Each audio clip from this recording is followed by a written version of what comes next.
Self-esteem is sometimes in short supply for survivors of narcissistic relationships. And given the toxic nature of your average narcissist, it totally makes sense. But guess what? It does not have to be that way. Today at queenbeing.com, we're beginning a series on raising your self-esteem. I'm sharing with you a quick and simple self-assessment to help you figure out where you are self-esteem-wise and how to start taking back your power and your life. So, let's get started.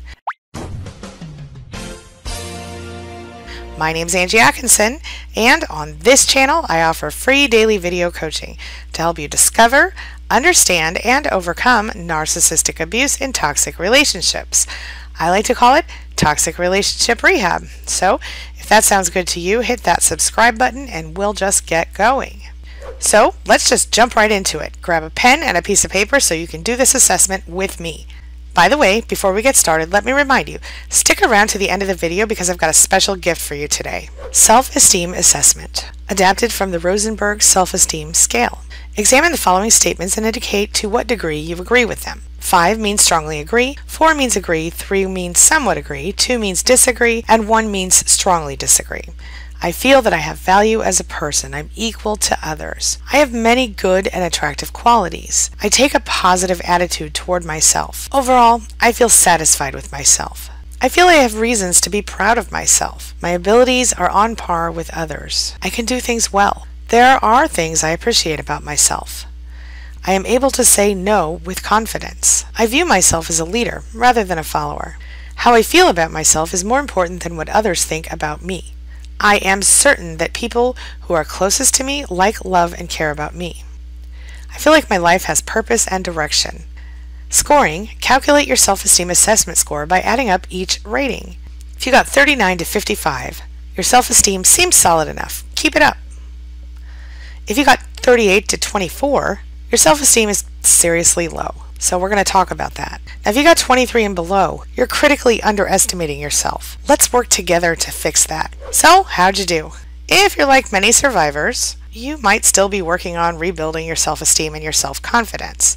So stick with me for 10 tips on how to make it go faster. Low self-esteem is a common challenge, regardless of your age, background, or socioeconomic status. We all know that high self-esteem is a good thing, but how do we go about developing it? Try these top 10 tips to give your self-esteem the boost you need. Number 1, get support from your greatest fan, the person who's really there for you. You know, you probably have a friend or a family member who finds a way to lift you up when you're feeling down. If not, join SPAN. Pay them a visit, let them know how you're struggling. Number 2, remember that self-esteem is a symptom of detrimental thinking habits. Anything that was said or happened over the past is over. You can only keep those things alive with your thoughts. So uplift your thinking and self-esteem will begin to rise as well. Number 3, learn how to take a compliment. Compliments are really hard to take when your self-esteem is low, right? Ironically, that's when you need them the most. So smile and thank the other person for the compliment. Resist the urge to dismiss compliments that you receive. Number 4, you're much more interesting than the person you pretend to be. We all develop the urge to conform in elementary school, but you're not like everyone else, and that's a good thing. You're unique. You're going to make more friends and have more influence if you're willing to just be yourself. Number 5, you've already accomplished amazing things. 2 of the most challenging things any of us has ever done was learn how to walk and learn how to talk. Think about how long it takes to do each thing well. Both require years of constant practice. Anything else you want to do with your life really pales by comparison. Number 6, you can learn social skills. Many people with low self-esteem struggle with relationships or social situations. But you're not flawed. You're just not aware of how to do it exactly. Many kids learn these skills while some don't, but it's never too late. Number 7, other people aren't thinking about you. I know it's hard to believe, but most of the time people really aren't talking about you behind your back or thinking negative thoughts about you. And honestly, everyone else is probably wondering what you're saying too and thinking. Number 8, be willing to say no. It's natural to feel bad about yourself when you agree to do things you don't want to do. It's actually disrespectful to yourself. So give yourself the respect you deserve and refuse requests if you genuinely don't want to do them. Number 9, be aware of social media. While social media can make it easier to stay in touch with other people, understand that most of what you're seeing is really misleading.